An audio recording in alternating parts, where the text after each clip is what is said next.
ago. It's the conversation. Yeah. Take your mind different places. Now you know.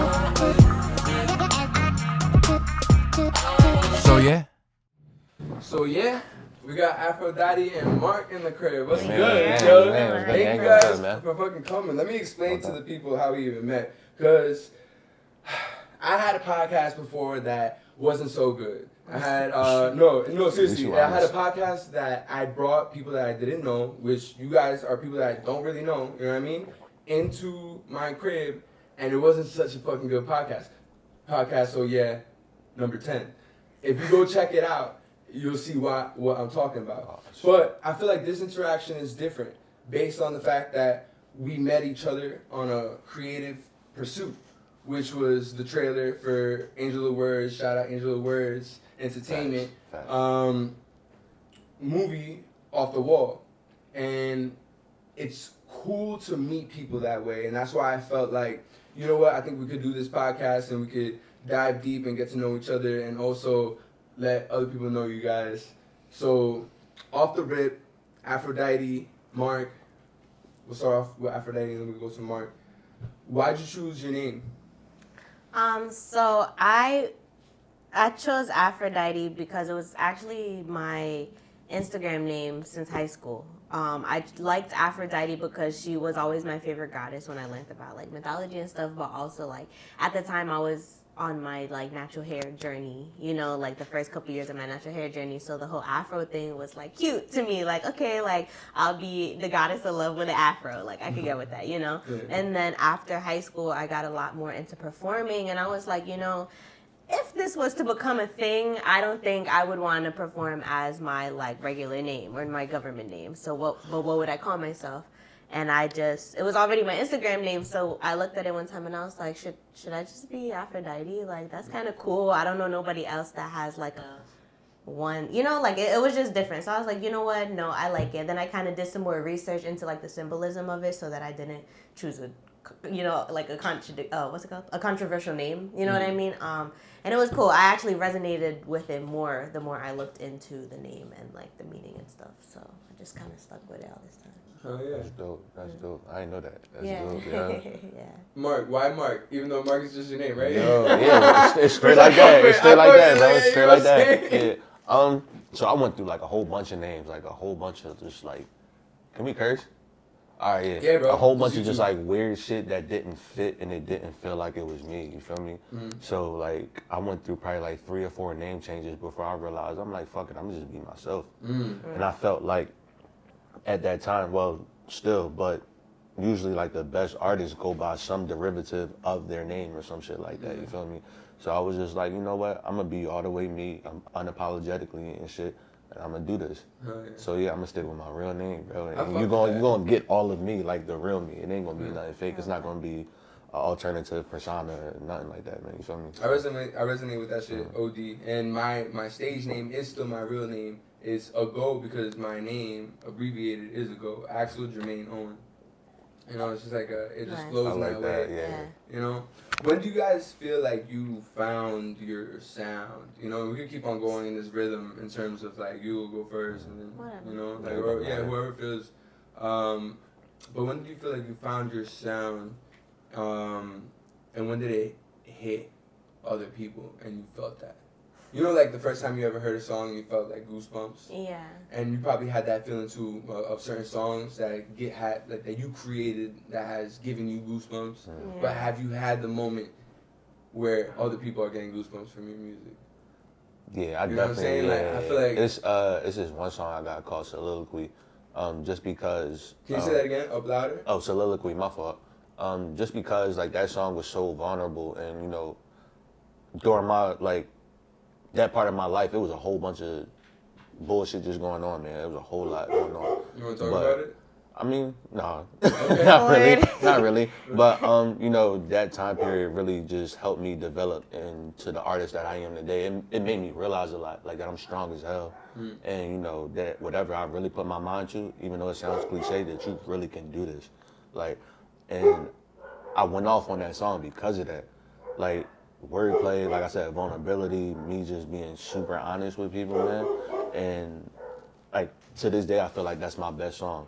I've gotten so much like just positive feedback from that song, and it helped people like in my fault in the same like situation that I was in, you know, like stuff that they're going through or whatever. That song really resonates with them. Like I be reading my YouTube comments and people be like, yeah, this song helped me out. I go on Instagram and it was like, oh, I really love this song. I'm like, yeah. So that's where like I really came in to, you know, like my voice and stuff like that. And that was like 2020. So it's still like fairly new for me, for real, right. To be honest. You're getting in touch and you're seeing what's working right now. With you. Yeah, for sure. I feel like it's honestly a little bit of an ongoing process for me. I feel like I have found my sounds in terms of my creative process. Like I have made songs that I think are my sound. I have not shared all of them yet. I just dropped my project Growing Pains, which was kind of meant to introduce a new type of sound to people, because my first project dropped in 2019. It was a 6-song EP, but that was also like a year into me even starting music. So it's a completely different Aphrodite, if you ask me. You know what I mean? A different like level, just like the same Aphrodite because she's evolved now and she's gone through these growing pains. You know what I mean? But it's just kind of different. I feel like the response I'm getting to my project right now is definitely kind of it's very affirming. A lot of people like it. A lot of people are listening to it cover to cover, which is what I intended, which is how I put it together. You know, a lot of people really have different favorite songs. It's cool to, you know, like the artist always has a different favorite than the people, you know what I mean? But it's really cool to see which ones people like and are paying attention to, you know what I mean? So I have definitely gotten a good response from people. And I'm kind of just excited to share more of the sound that I'm comfortable with, which is also a bit more vulnerable. But before I got vulnerable, I wanted to show them that like I'm still making music, you know what I mean? So like keep listening, because like we're about to get into it, you know? Just to dive a little bit deeper in that, what song do you like in comparison to what song do your fans like? And have you seen the comparison, and what makes you happy and what makes them happy? Yeah, so my project only came out literally like a week ago from a shooting. I don't know, whenever you're gonna drop this, but yeah, a week ago, dropped May 5th. So this is gonna drop in June. Okay, so well, filming, go stream Growing Pains. We still live out here, but yeah. What was the question? The comparison between. Oh yeah, so my favorite songs are 2 songs. One of them is called Out of Reach. It's number 2 on the project. That's one of my favorites. A couple people have said that's their favorite. It's pretty catchy. It's melodic, and it just has a catchy like hook to it. Out of Reach, and this is from what? My project. What from is Growing Pains. From Growing Pains. Yes, okay. It's number 2. I just want to keep on putting the name out. Nah, for sure. So Out of Reach is a good favorite. Some of my DJ, I've been asking some of my DJ friends like, okay, listen to this. What do you think are the hits? You know what I mean? And they'll tell me. And number 2 is a big one. And that's been my favorite since I made it. I was like, damn, I went crazy on this song, you know. And my other favorite is number 7. It's called Party Hard Later. Hey, I love that. Feel me? That's my guy. So yeah, Party Hard Later goes crazy. That's one of my favorites because as much as I am like a party girl, like I tend to like over party sometimes. It's kind of just one of my toxic traits. I have like escapism habits that I'm working on, you know what I mean? I do kind of touch on that in the project, you know, but yeah, so Party Hard Later is kind of like on one of those nights where you choose to stay home even though all your friends are out. That's what Party Hard Later is about. It's when you stay home and think about, damn, like I've been going out too much. What do I actually, you know, you kind of go out too much to not think about it, and then you stay in and you actually just think about your whole life all night. And yeah. That's kind of what that is about. And it's kind of like refocusing and taking a break. And I have a really cool idea for the video that's kind of gonna entail exactly that. So wow, that's dope as fuck. Yeah. I like that because for me, there is moments where I do want to go out and like get lit and shit. But if you're going out all the time, it's really not doing much. You know what I mean? But distracting you. It depends on who you are, though. It depends on who you are, because you get experiences from. I feel that, outside. But then there's also like I feel like there's a special moment with your moment in certain places, and you need to work hard to have that moment. If that makes sense. You know, and it's just like a release because you've worked so hard. It's like finally I'm getting to perform. Finally I'm getting to do this. Finally I'm getting, you know. So in my personal belief, you know what I'm saying? My personal view, I really feel like it's like a directional thing. And leading into that, what was your direction into making your music? Like, what do you want people to get from you, Mark? As far as with your music, just like being an artist, or you know, like helping other people, like with your music, with your image, with who you are, like, what are you providing in music? Do you think for you? Oh, shit, you get authenticity from me off the rip, because nobody sounds like me. Nobody can make the songs I make. That's straight up, and that's not even me just being cocky. My fault. But you know, making music is spiritual. You know that, right? Is it what? It's spiritual. So you know, you got to go to a different place in order to, you know, come back with these subjects and these topics and everything that you're talking about. So the experiences that I'm living through, people are going to get that. They may be able to resonate with it, but this is authentically like my experience. Some people may, you know, have something similar that they went through to it, but I'm giving you something that you can listen to, and that you, at the end of the day, you can, you know, do what you want with it for real. Like, that's how I feel. What do you think is spiritual about music? Because I feel the same way. But what do you think is spiritual about music? Like I said, you got to go to a different place to get this, man. You're not even, when you make music, you're not even in the same conscious mindset, you know, as you are like during the day or whatever. When you specifically sit down and say, all right, I'm about to go do this, you have to go to a completely different place. Like, some people zone out, some people go to their, you know, favorite room in the house or whatever. Like, you're in your mode, I guess. Or, you know, it's something that's helping you. That's interesting. For me, what makes music spiritual is the fact that, you know, all this music that we're making is eventually going to be, like, old. You know what I mean? Eventually we're going to die. Eventually everything moves on. And the music embodies a certain type of spirit which connects with other spirits amongst the living. You know, like, forever. That's what I'm saying. Like, My fault. I'm going to cut you off. But no, yeah, that's what I'm saying. You know, it's going to resonate with other people, you know. Like we was kind of talking about earlier, you know, it may not be for one person, but somebody's going to like it. Right. Like, for sure, man. Right. So. Do you feel like, Aphrodite, do you feel like, where were you raised? Like, where you grew Brooklyn. up? In Brooklyn? Do you feel like Brooklyn has definitely embodied your sound, or you embody a different sound amongst Brooklyn?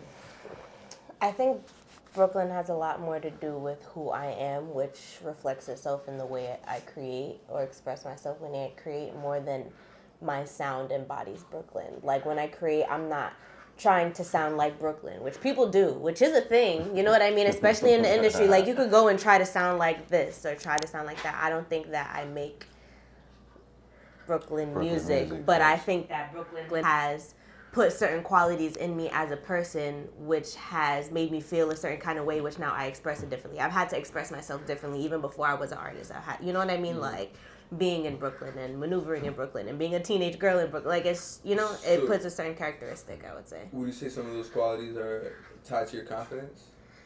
Yes, I would. And how you rock, like, with your walk, with your talk? I feel like I learned a lot about the whole Brooklyn thing, or how Brooklyn I am, or whatever you want to call it, when I left New York.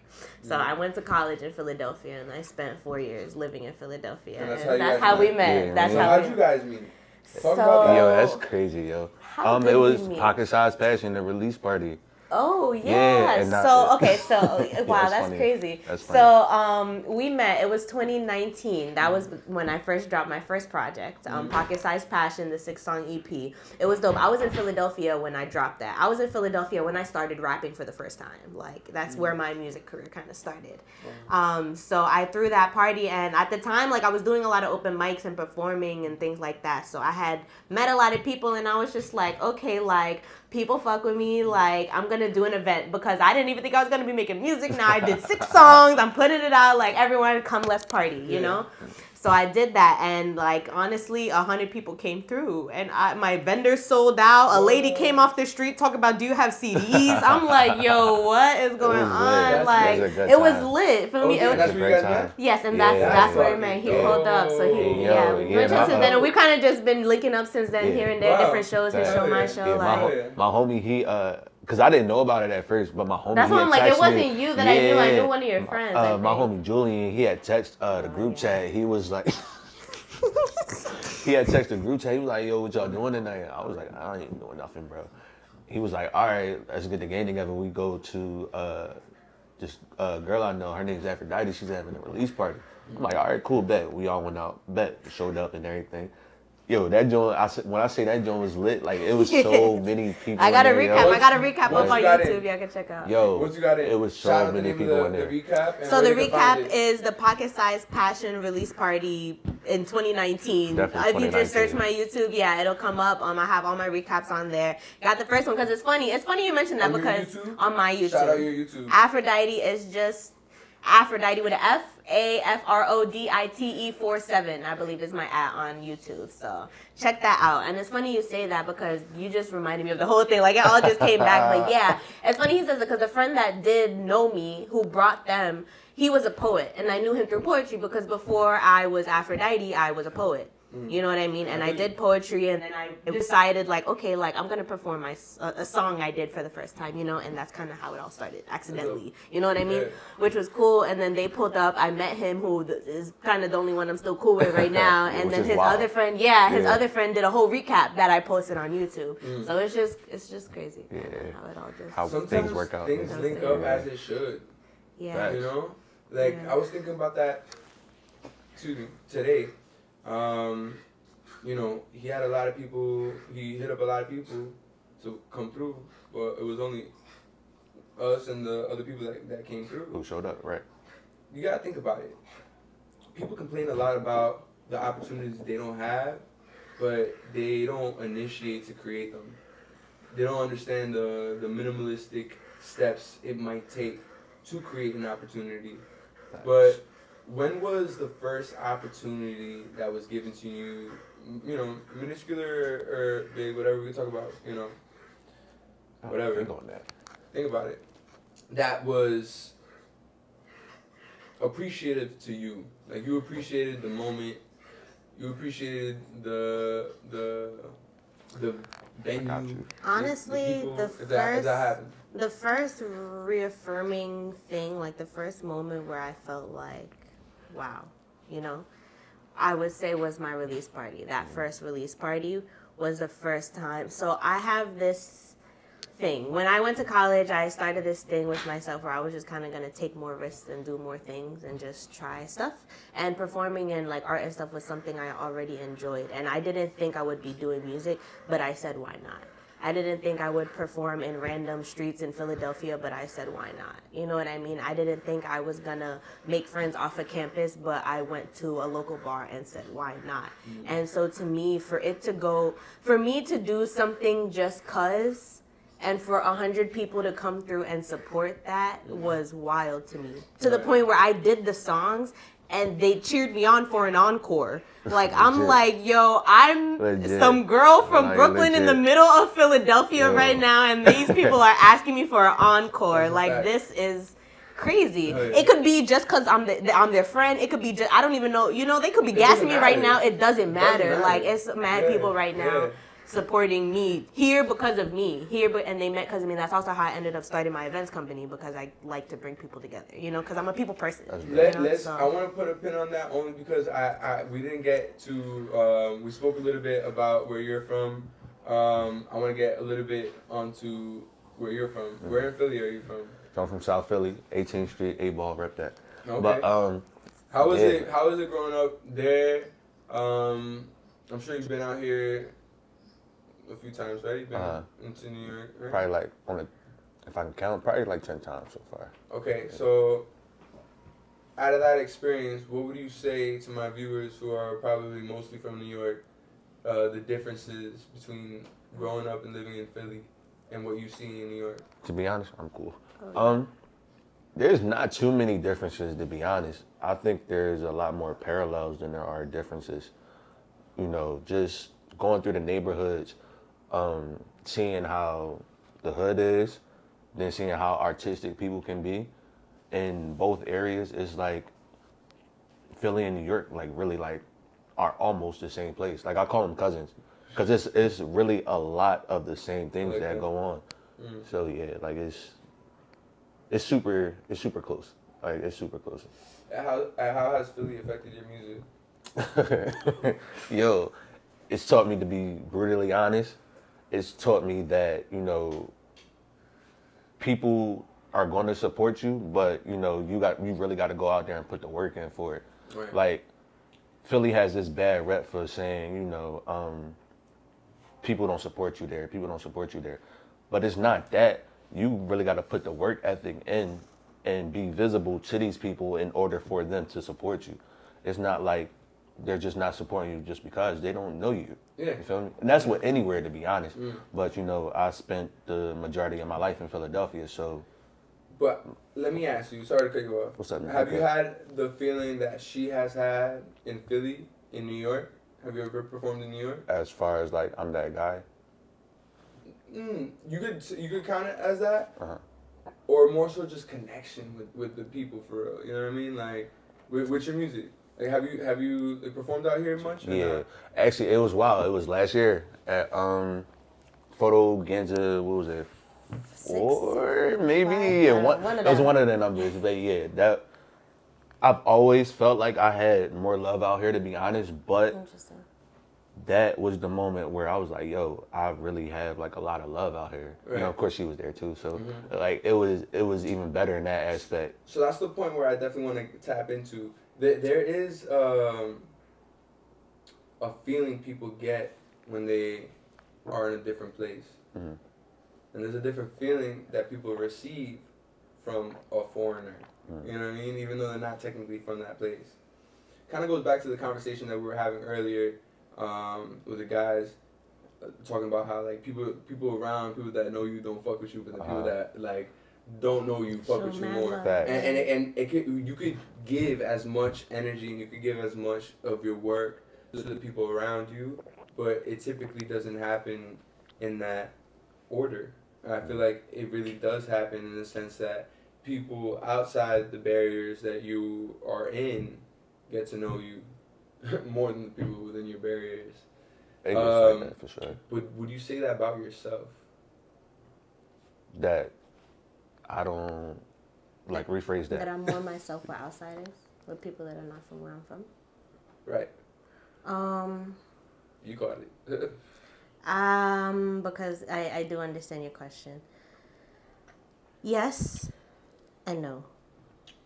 Yes, because being someone that has been from New York and been in a whole different city, talking to a completely different audience, they're almost more receptive because I'm automatically like different. I'm automatically like I talk different. People tell me I like my mannerisms are different or like I dress different. Like people have seen me in Philly. People like guys on the street will see me and be like, yo, you're not from here. The guy behind me at the corner store will be like, yo, you're not from here. What's up with you? And I'm just like, what do you mean? Like, why can't I be from up the street? But like, there's a New York thing that you carry with you when you leave. You know what I mean? Sure. So I do feel like other people, sometimes when I'm in a room that's not in New York, I feel like a lot more people are like, yo, what's going on, you know? Right. If a bear walks in the room, everyone's going to look and be like, what the fuck? Sometimes I feel like the bear, and I'm just like, yo, everyone's listening to me. that. I have been on stage when I know I volunteered to go on stage, spoken on the mic, and been like, yo, everyone's listening to me right now. Like, I hear the space between my words, like, people are listening, which is a great, which is a great feeling, but it's just like, okay, like, it's not always like that in New York. I don't always feel like that here. But when I leave, sometimes, I do feel like people are more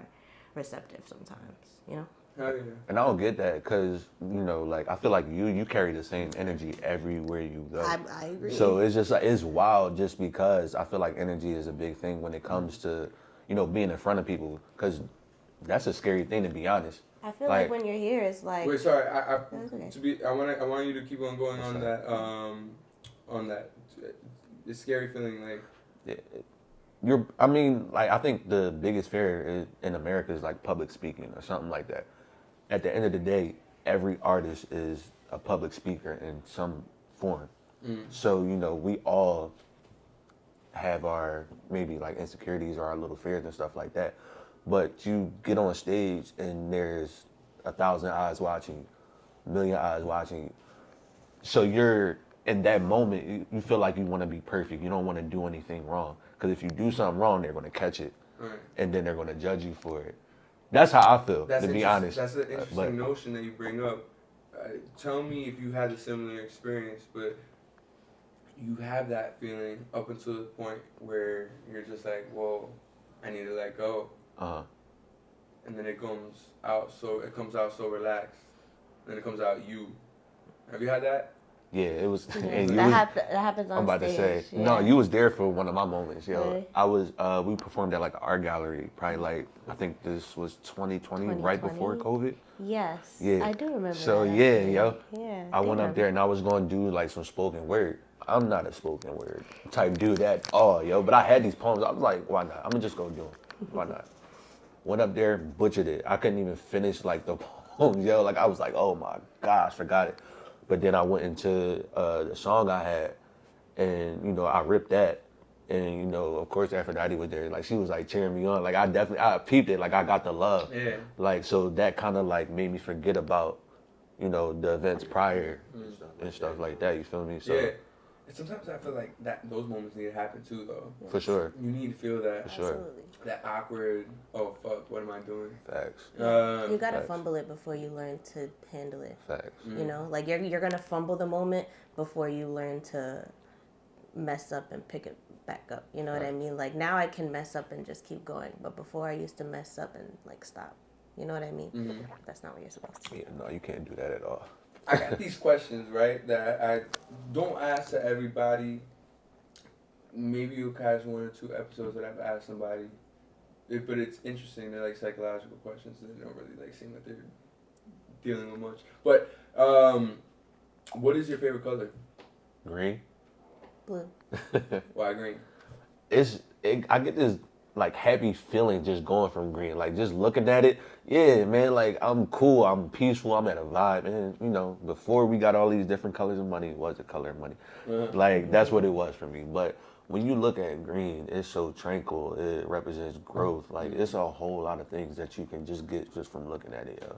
Wow. Like it's pretty cool. Like if you actually sit there and take like a deep dive into like just looking at the color, you bring a whole lot out. Yeah.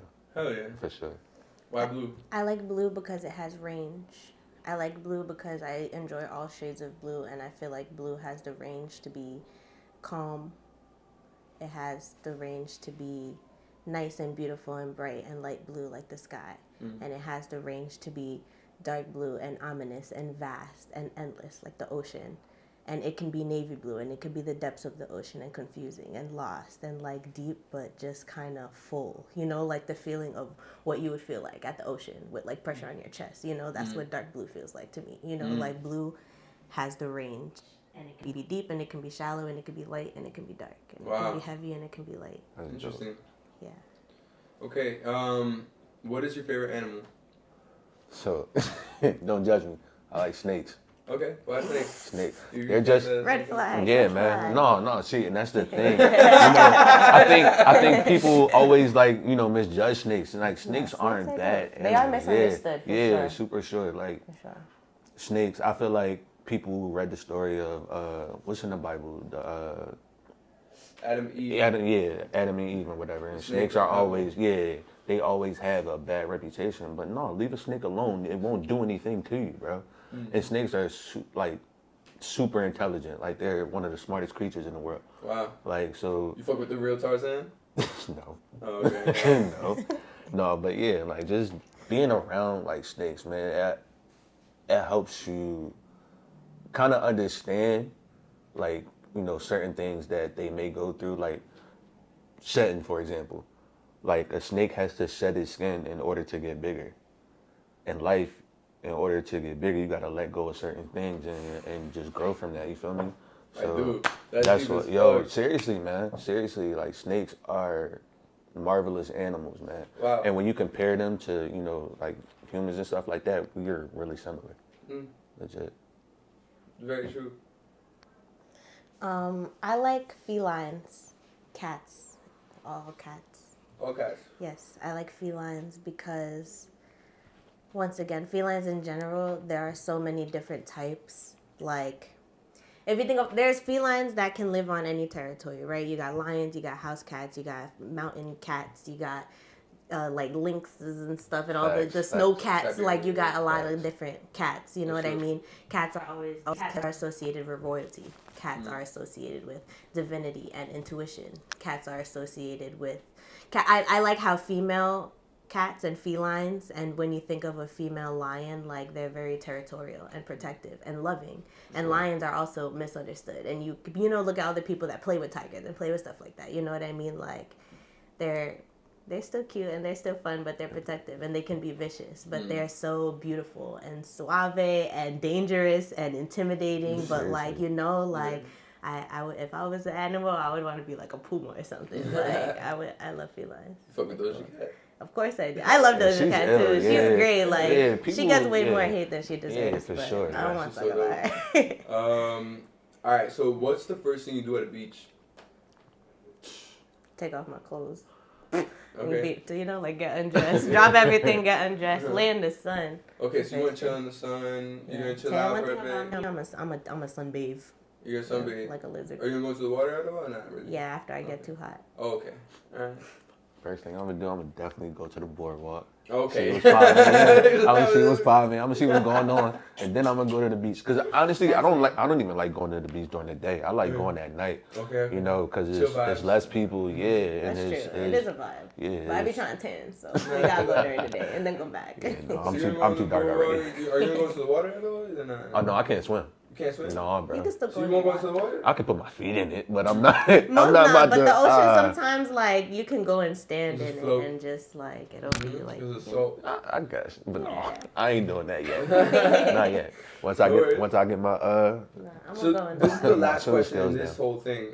Basically, all right, imagine yourselves in an all-white room, right? And you can have anything you want inside this room, anything you want, but everything is white. How do you feel inside the room? You can have anything you want, but the thing you want is white. Right.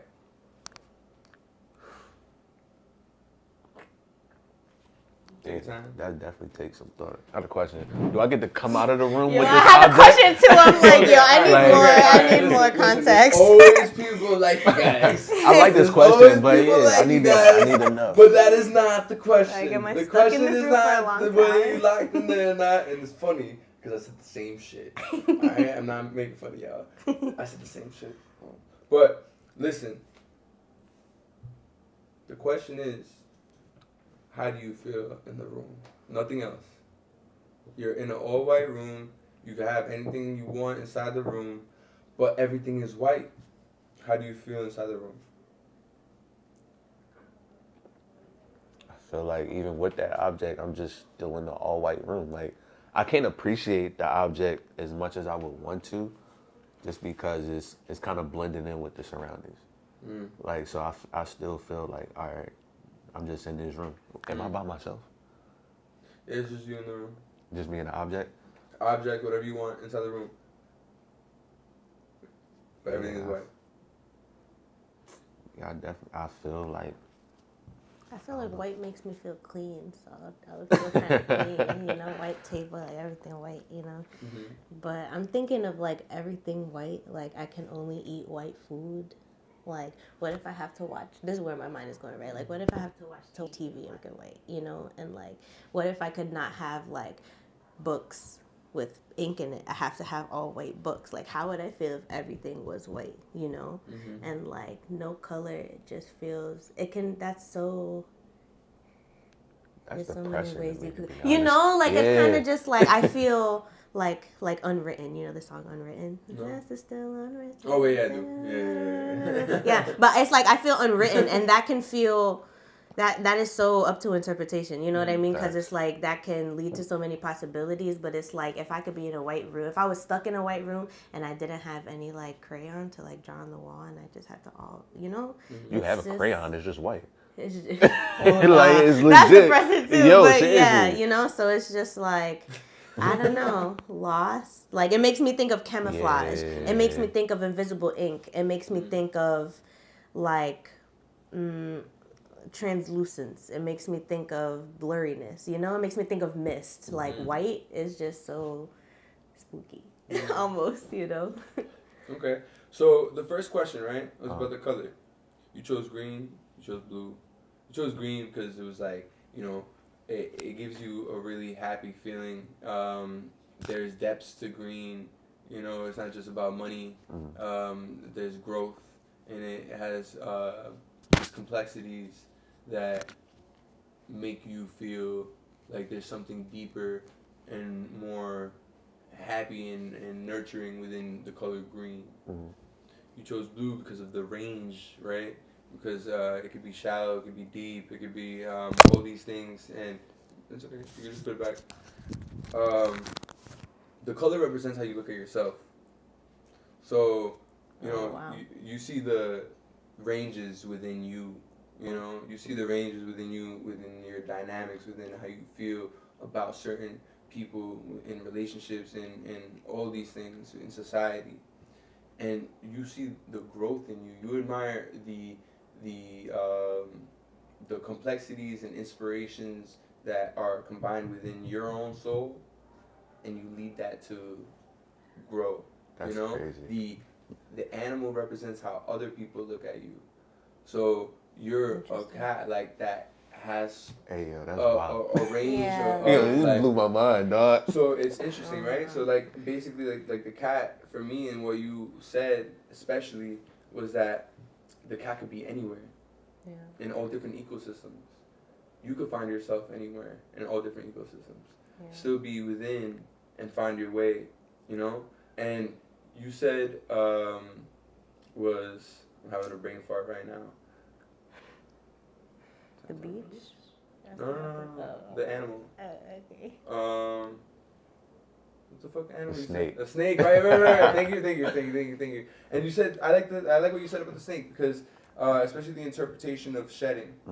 You know, like, and you brought it and you connected it for me. I didn't even have to do it. I don't even have to do it because you said there are a lot like humans. Like, so other people might look at you as a snake, like, oh, don't fuck with this guy. But like, if you see like how he moves, you know, like he's in constant growth.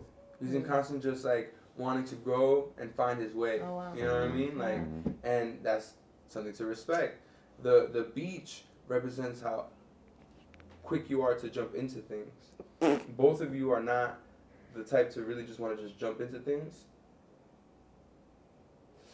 You'll go into a situation if you're hot enough, you know, like if it's like ready, and you'll put your feet in, but you I feel like, and maybe tell me if I'm wrong. I'm shooting a shot for saying this. No, you're good. Do you think? But would you say that you're an observational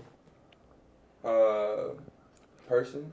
I do my research. You see like the whole picture rather than just focus on a primary issue? Yeah, so me, I'm like a big calculated risk type person. So I like to think about this shit. Even though I'm like in the back of my mind, I'm saying I'm going to do it, but I'm going to just, you know, I'm going to take the time to read the room first before I go do that. So. Word. And then the last question simply is the white room, right? The white room basically just represents how you feel about your life at times. Both of you were very like, what's like, am I trapped in here? So maybe you guys both have a certain feeling in your life where you feel trapped in certain situations and you're wondering, maybe you question, are you trapped? You know? And then What? I like these questions. The feeling of like, you know, everything is white, everything is mundane, right? So it's just one thing. You know? The search of wanting to have color isn't bad. You know? It's just how you would feel in that moment. I never said you were trapped in there. Right. You know what I mean? That was just us. Yeah. You know, right. Yeah. That's why I asked you, like, do I get to leave this room? Do I get to take the object out? I can't say that. You know? Okay, I get you. Yeah. That disrupts the the line of questioning. That's facts. I should have paid attention. Because if the white room is life, then it's kind of like, I guess you could leave. If you Well, shit, yeah, and if I can come out the room, I got what I wanted with me, and I'm outside with it. It's wearing white. Exactly. Now it's going to stand out because it's white, and everything else is, so full of. I think that's part of it, right? If we think like that. Type shit. Then it's like, I mean. Look. Because when we're not trapped and depressed, then we would take our all white with us and shine in other places. Exactly. Yeah, right. See, I like the way you put that. That's a fact. Look, everyone has a different way of interpreting, and I always say try to keep in mind these questions because it's a cool icebreaker. It's also a cool way of meeting someone in a short bit of time. You know, like you could be on a date with someone and like share these questions, and you could that low key be analyzing them. It's a low key analyzation, yeah, but like it's also like, yo, all of us are just either wasting time or making time, right? Mm-hmm. So what do you want to do? I feel like I like those questions because I get to really dive deep on a person, and when I first meet someone that I really like, I'll ask them these questions, and if they're answers are just dry or just like one word of shit, I'm just like, we could fuck. I know one day. I'm over it. Yo, so leading into music, right? Where do you guys want to take your music? What's your ideal situation in life? You want to go first? Yeah, I do want my music.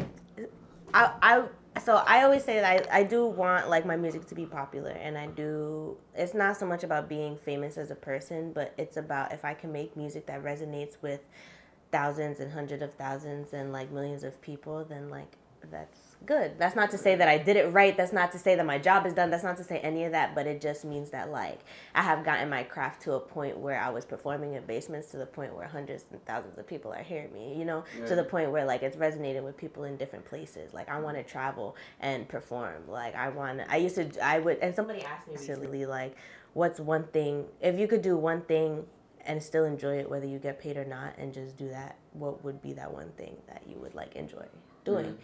And, like, for me, it's performing, and it's always been performing, and it's always been sharing how I feel, and, like, capturing it and sharing it, you know what I mean? If I could resonate with a lot of people, that would be great. If I can capture my sound to the point, like, if I can capture a feeling so well that a lot of people resonate with it, then, one, it'll be confirmation I'm not out of my mind, you know what I mean? But it'll also be nice to know that other people feel the same way, because how many times do we all just, like, feel alone in what we're going through? Mm-hmm. And then hear a song that's like, yo, they're really spitting, and we just kind of enjoy them as an artist moving on, but, like, when you take it in your power to be when you're the one creating the thing, you kind of use your power to capture that moment and how you feel and do it authentically. And if I can do that and travel the world and do that and get paid to do that and entertain people and resonate with people, and for people to come to me and be like, yo, you got me through this, or yo, you make me feel like this, or yo, you made me realize this, you know what I mean? Then I feel like that's what I want to do. I want to have influence. And you're in Brooklyn? Yes. And within all of that, right? Mm-hmm. Let's say you get all of that. We want to stay in Brooklyn? No, because what I want is space. I want a lot of space. I'm not gonna say I want like a mansion, but like I want space. I want a big house. I've never had a big house. I've always lived in an apartment. Yes, like I want a house. I want to be able to go upstairs. I want to be able to put my dog on my lawn. Like I've never had that. I want that. Mm-hmm. Can I get that in Brooklyn? Maybe, but am I gonna spend my million? Am I about to buy $1 million house in New York City? Like I don't think that's what I want to do. I feel like I have this want for some kind of suburban life a little bit. Mm-hmm. So I feel like if I did have something, it's for when I visit and I'll have a home like elsewhere. Thanks for sure. Because I'm always come back. Like New York City is always gonna be home. Like it's right. But hey. Sure. Mark, what's your ideal situation like? What would you like for your life? So I kind of want like that famous, but out of the way type lifestyle. Like the perfect example would be like Wiz or like Larry June.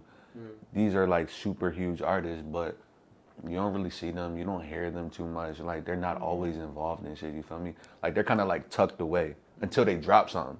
And, you know, when they drop something, it's like, all right, bet, my man's around. Mm-hmm. And then, you know, I kind of do. I'm not even gonna lie. Like, I do want, you know, just a tiny bit of like validation. I'm not even gonna lie to you. Like, cause I know I'll be saying some hot shit. Like, I'm ill. I'm really that guy when you know, when I get on tracks, and it's like, did you hear what I just said? It's affirming when other people agree like, and they're like, yo, this is fire. And I'm like, I already know I this. tried. Thanks. Yeah. I tried to make it fire. This. So thank you. You know, exactly. like, I know this. I feel you. But do you know it? You feel me? So, and I just want people to be able to enjoy that shit. You feel me? Like, I feel like I make a lot of decent music, and I feel like that'll help a lot of people, like, whether it be turning up or just, you know, getting through a situation. Mm-hmm. So that's, you know, that's what I like kind of wanted to do. Like I said, be fairly famous, but out the way. Financially free, but out the way. Like, feel me? And I want to travel the world. Like, I want my music to take me places. Because, you know, I've been in Philly like my whole life. So, you know, seeing just one thing is kind of like, is boring to me, and it's kind of like demoralizing. But, you know, once you get out there, you see how big the world is. Like, one of the things is, I tell people, like, all the time, there's an outer space. Like, granted, you know, you may not want to go to outer space, but there's this giant universe, this whole thing out there that you can go and, you know, just like see. Like, and it kind of like amazes me how many people don't want to see the world, but it's just like all this stuff out here, bro. Like, and that's what I want my music to be able to do. Like, help me travel and stuff. So I could already, I feel like I could just skip the question of would you or would you not even stay in Philly, right? I would assume. Of course you would not, stay, bro. I want to stay in space. Like, yo, like, give me a little bunker on like Mars or something, dog. Like, you know, that's inhabitable. I can live out there and, you know, sustain my life out there. Psst. Call me. Call me if you can, like, or I'll see you when I see you. But yeah, that's what I want, man. So you guys heard a couple of my tracks. You heard like what I like felt with a certain someone, you know what I mean? And I put it down on a track, and I've expressed it in many different ways. Like, has a person ever impacted you in that type of way that you put them down on your track? Or would you not even touch that? Yep. Yeah. Yep. Yeah. You want to talk about it? What's up? I mean, she got a song about it. It's on YouTube. It's called Serotonin. It was actually. She got a song on it. My girl, she sat on the couch. Okay. You know what I mean? Like, they don't know that. That's true. You're absolutely right. But yeah, this is when I like really like I broke into like, you know, being an artist. I wrote this song called Serotonin. Actually, like the second verse is about her. The whole second verse. It was another one of those like vulnerable moments. That was actually my first vulnerable moment. Do you know the verse?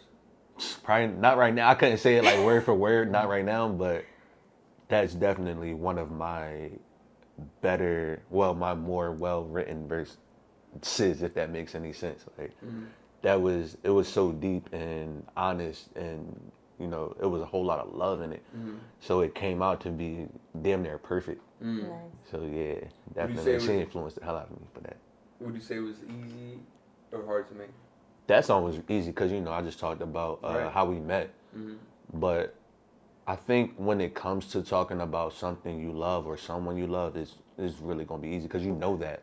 Yeah. Like, you know, it's a feeling. You feel me? So you got to experience that. So once you're, you know, encompassed in that feeling, it's easy to kind of like talk about it, write about it. It's something that you can probably talk about and write about days on end. You feel me? Just because you have this emotion that's tied to it. Oh yeah, Aphrodite.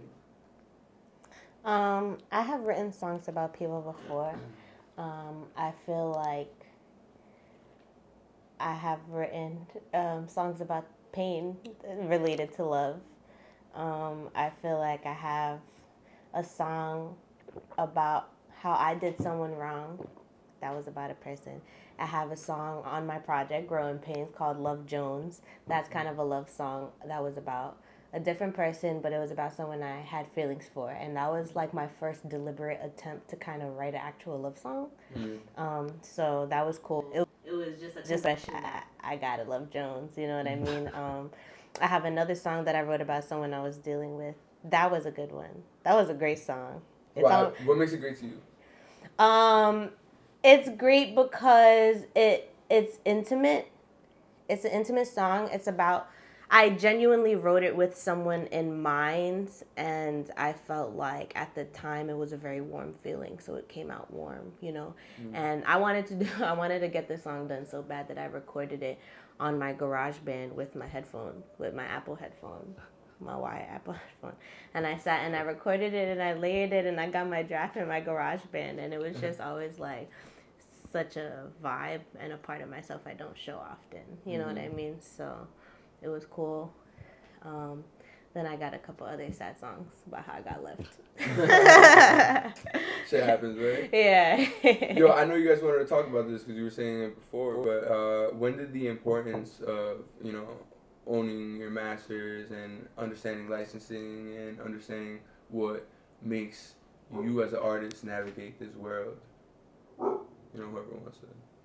I'm about to say, honestly, it was a more recent thing, like within the last year for me. I knew that I wanted to make music, but I didn't understand the business side of it. And me doing my research and learning a whole lot more about the business side, I can understand like why artists have signed bad deals, why artists had a viral moment and then didn't continue off that moment. Now they're just, all right, what happened to him? Feel me? So like me just looking into that made me apply that to, you know, like my life. I don't want to be out here for the short run. You know, Nip said it's a marathon, so let's get this. So I got to make sure I know both sides of the industry, music and the business. Because I'm here to stay. I'm not about to leave y'all in 2-3 years. No, I'm going to be around. I want to be in this. Like, I want my name to, you know, resonate. Like, when you hear Mark, you would, oh, that's him? Oh, yeah, I know him. You remember this song? Like, you hear this song? Like, so when it comes to that stuff, you know, that's what really keeps artists around. You know, you got to have a team and you got to have that business, like, set up around you. So that's why we was talking to you about, like, EPKs and stuff like that. Like, having that shows, you know, like vendors or, you know, just somebody who's looking into you that you're like serious about this. Can you break down what an EPK is? So EPK usually has, you know, like your pictures, your bio, stats in it, links to your songs, links to your socials. It's like a professional, just like here I am, essentially. Is there an automated generated system to create this EPK? Or is it something that you just create on a Word doc? Not that I know of.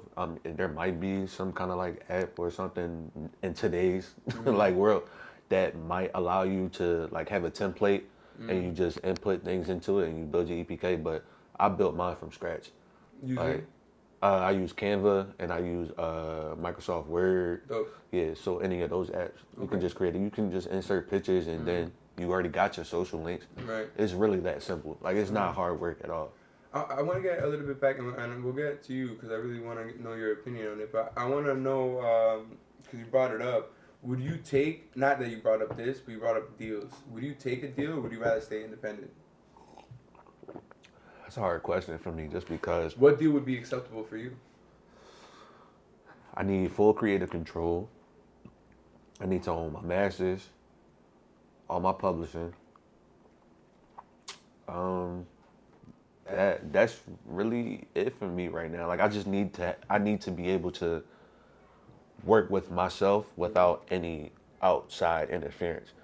Like I understand who I am, I know what I want. Granted, like I told you earlier, you know, constructive criticism is always acceptable. But at the end of the day, I don't want somebody robbing me of my art. I don't want somebody robbing me of my money. None of that. So. But what would be a good compromise? Because it's a give and take, right? Okay, they'll have to take. I mean, yeah, you gotta get something. But like, as far as like, the only thing I'm really offering like is bread. I don't want to get, like I said, you're not getting no creative control. I want to own my all my masters. All my bread from what? Like Bread from shows, bread from streams. Streams. Of course, you gotta give up, you know, bread from like whatever you do, for sure. So like shows and all that. Like just basically, I just give you a certain percentage of, you know, the overall income I have I only question like streaming shows and stuff like that. You talking about royalties? No. No, I wasn't royalties. Oh, okay. I only question only because, like, you know, you wonder what is a good deal. You know, like each parties have to get some type of like get back. You know, like I mean, if they're helping yeah, you with for sure. something, then you have to help them with something. I feel like that makes a good deal. I think I heard Drake say some shit in an early interview that if you're signing a deal, it's kind of like a matrimony. It's definitely commitment. marriage. Yeah. So you have to be happy with that commitment. You have to be happy with that Yes, partnership. exactly. So like I would say that I would do a distribution deal before I take a label deal. Because if I take a label deal, that does mean that they own some of your music and they have a lot more control over what you're doing, where some distribution deals have to do with like distributing a certain tape or project or single or whatever, a certain amount of tapes or singles or project, you know what I mean? And they'll distribute it, which I feel like comes with a lot of the like marketing and like touring and stuff like that. So if I want a distribution deal, I'll let you distribute it and push me in the places you want to push me if you give me a budget to do everything I do. Because one thing about me, which is something that I have also made very like clear that I'm building, that people are starting to know me for, which I love so much, but I'm not just an artist. I'm not just an artist. I'm a business owner, an event curator. Like I'm a content creator. Like I'm an influencer. Like I do a lot of things. So if you're signing me, or if you have me, if you're promoting me, you're not just promoting Aphrodite the artist. You're promoting Aphrodite the brand. And I am an influencer, and I am a food review, and I do a lot of things for people, and people can pay me to do their products. And I have a following, and I can sell 100 tickets to my release party, and I can sell 30 tickets to my shows, and I could do that, which some people can't do. So it's like if we're gonna talk about the numbers, then we're gonna talk about, okay, well, if you see me sell my 30 tickets and then be like, okay, we think that you could do more, but we want to push you in front of these people, you know what I mean? Then it's kind of like, okay, cool, but first of all, I got my team that comes with me, so that bread automatically has to be there because we're not doing unpaid work. You know what I mean? So it's kind of like, for me, it has to come with my team, the right kind of salary for my team, you know what I mean? Creative control and like the budget to do all of those things. And if I gotta like run it by y'all, that's cool, but I want to work with people that respect the ideas I do have and want to build on that more than replace that. I love how strong and concrete you want your control and the way you want to navigate your field. But you said you started from a poet, and you went like you started underground, and then what gave you the insight or want to learn more about the licensing, more about this, more about creating more of a professional control over your work? I would say the first time that I really started questioning and wanting to know more about like the whole industry thing was during the pandemic when Clubhouse was busting.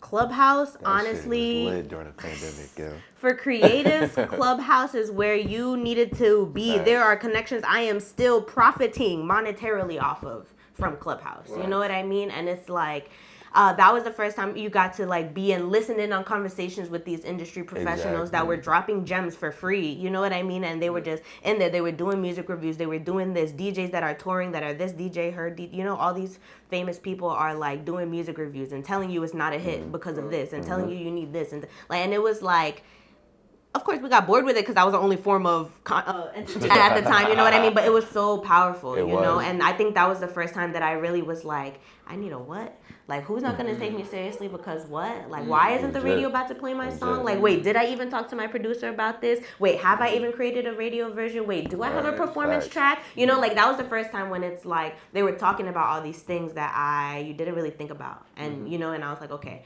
now I'm going to take, how do I get these people to take me seriously? Once I asked myself that, I was like, all right, this is what we have to do. So sat there, took my notes, I learned, and then you kind of build off that. Then when I moved back to New York in 2021, I was able to physically put myself in more industry spaces. You know what I mean? And now I know, you know, and I mean, New York is a bigger playground in general, you know, than Philly. So it was cool, the different places I got to be. But that I would say that was the first time that I like thought about it, and then I kind of just have been, I don't want to say chasing that, but building on that ever since. It was a strong learning tool. Yeah, for sure. The industry is a different place. I can ask you anything? Yeah. How did you get that scar on your face? Yo, I had no idea where he was gonna go. I had no idea where you were about to go with that. But when I was 17, I got in a car accident. Damn. Yeah, I didn't have my seatbelt on. I went into the windshield. Holy shit! You went through the windshield? Not through, almost through. But cracked your... Yeah, I cracked the windshield. Wow. The windshield looked like a spider web. I went into it. I had glass in my eye. I had to get some stitches on my eyebrow. I was hit by a bus when I was younger. What the fuck? Do you feel like... What the fuck? Do you feel like you've made like kind of like rash decisions in your life? No. No, not at all. No, rash and spontaneous Are not words in your vocabulary. No. They are words in my vocabulary. Okay. Rash is just not the word I would use. What's another word for like spontaneous? Like Impulsive. Impulsive. Thank you. That's the word I'm looking for. Yes, impulsive. Yes, I have made a lot of impulsive decisions. Rash and like ridiculously dangerous and stuff. Not necessarily. Okay. Not the best. Yes. You know, Okay. but like impulsive for sure. Well, they say that these types of accidents tie into some shit called. I wasn't driving. I think CTE or something like that. What is that? A lot of football players get it. Like Right. once you get smacked and shit, like it messes with your brain. Like it's wild. It's wild to say. All right, well, guys, this was fucking awesome. Yo, this And, was a good This joke. was dope. Yeah. Right. It was impromptu as fuck. Yeah. Yeah, that's literally what I texted someone earlier, word for word. I'm like, I'm doing an impromptu podcast Like, right now. yo, legit. That's funny, but no, it was dope. Good Yeah. conversation. Plug the people where they can find you. Yes, you guys make sure you follow me on Instagram. My name is Afrodite with an F, so follow me on Instagram, AFRODITE.BK, because your girl is from Brooklyn. Make sure you go stream Growing Pains right now on any platform you got. It's a great album, y'all. For real, do that. And you can follow me on the gram at MARQ_UD.